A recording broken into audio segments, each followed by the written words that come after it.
Back in those days, farm life followed the seasons. There was planting time, harvest time, cotton picking time, and when the first hard cold settled over West Texas, there was hog-killing time.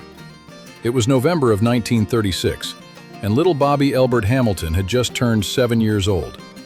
Around the farm, he was starting to feel pretty grown up. So when his daddy, Gordon, picked up the slop bucket from the back porch and said, "Come on, Bobby Elbert, let's go slop the hogs." Bob was right beside him, skipping, talking, and trying hard to keep up with his daddy's long strides. Gordon and Grandpa Cox had raised 6 large hogs that year.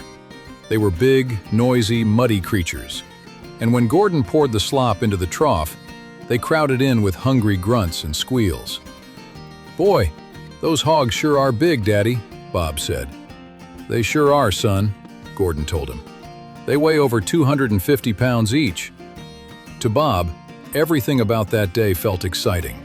Grandpa Cox came over in his wagon, and the men talked about the work ahead.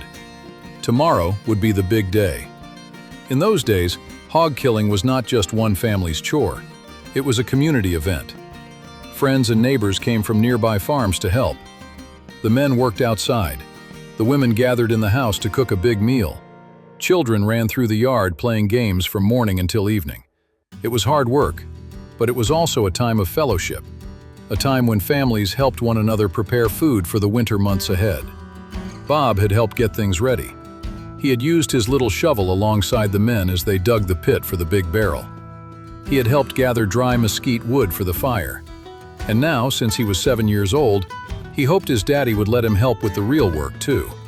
Edith was not so sure. To her, Bob was still her little boy. But after Gordon explained what the men would be doing, Bob still insisted he was big enough to help.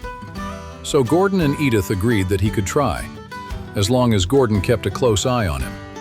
The next morning was freezing cold. Bob hurried through breakfast, bundled up, and rode with Edith in the wagon to Grandpa and Grandma Cox's house. But as soon as they arrived, Bob saw other children. And just like that, helping with the hogs was forgotten.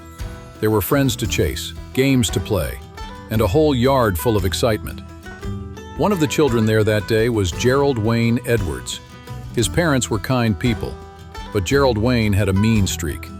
He pushed smaller children, tripped them, and seemed to enjoy making others cry. Bob, who liked almost everybody, tried not to notice too much. Then Evelyn Grace Hall arrived with her parents. Evelyn Grace was 12 years old, and Bob loved her dearly. She was like a big sister to him, kind, watchful, and always willing to help with the younger children. "Come on, Evelyn Grace," Bob called, grabbing her hand. "Come play with us." And she did. All day long, the grown-ups worked, cooked, and visited, while the children played hide-and-seek, tag, cowboys and Indians, and every game they could think of. By late afternoon, Bob was worn completely out. Then he suddenly remembered. "Oh my goodness," he thought. "I'm supposed to help Daddy." So he straightened his tired little shoulders, walked over to Gordon and said in a weak little voice, "Daddy, I'm ready to help." Gordon looked down at his dirty, sleepy boy and smiled. "Well, Bobby Elbert," he said, "you are just in time. We need you to carry this ham to the smokehouse." Bob perked right up. He carried it proudly, feeling very important. And when the day's work was finally done, the families went home tired but grateful. But the story was not over. The next morning, several women came to Edith's house to make lye soap from the fat saved the day before. Once again, the children gathered outside to play. Edith and the other women worked around the big wash pot in the yard, stirring and talking as the soap cooked. When the work was finished, they sat down in chairs nearby and visited while the children played. Bob was playing hide-and-seek. He found a good hiding place and sat down very still, smiling to himself and waiting to be found. He never saw Gerald Wayne Edwards behind him, but Edith did. Out of the corner of her eye, Edith saw something that made her heart nearly stop. Gerald Wayne was standing behind Bob with a long-handled axe raised above his head. For one terrible moment, Edith could not move. She could not scream. The sound caught in her throat.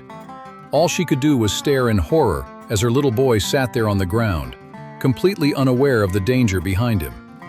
And then, at just the right moment, Evelyn Grace saw it too. She ran up behind Gerald Wayne, grabbed the axe handle with both hands, and pulled back as hard as she could. The axe flew from his hands. At that very same moment, Bob jumped up and ran off to find another hiding place, never knowing how close he had come to tragedy. Evelyn Grace was furious. She scolded Gerald Wayne with all the courage a 12-year-old girl could gather and told him to leave Bob alone and never try to hurt him again. Only then did Edith collapse into tears. The other women rushed to her side, not yet understanding what had happened. It took Edith a while before she could even speak. Bob did not learn the full story that day. Edith did not tell him until years later, when he was almost grown. But Edith never forgot. For the rest of her life, when she told the story, she still felt the terror of that moment. And she never stopped thanking God for sending Evelyn Grace at just the right time.